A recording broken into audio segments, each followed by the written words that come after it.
I'm a little sore, but other than that, I feel great.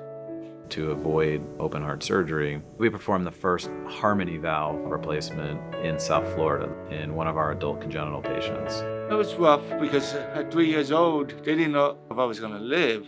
I had my operation. Everything was fine. Marc is a good guy who is a hard worker, and I think his work depends on him.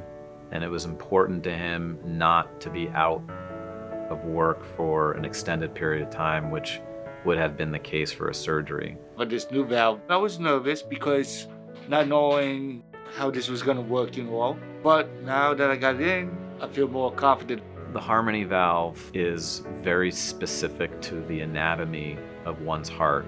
The new harmony valve is a self-expanding valve that under specific criteria, we are capable of placing in a space that would typically be too large. So now we have an option to avoid open heart surgery.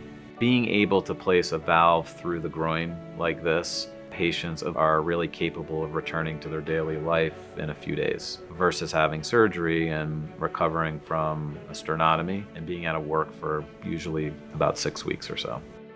For us to be that designated center to deliver the first valve in South Florida, it speaks to the innovation of our institution as a center of excellence for adult congenital heart disease care.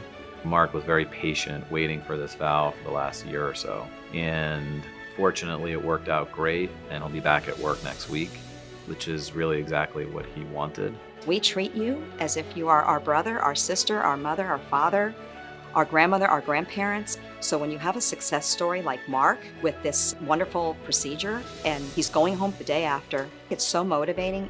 The nurses are great. My doctors are great. They're awesome. I recommend them in a heartbeat. This whole hospital is a great hospital.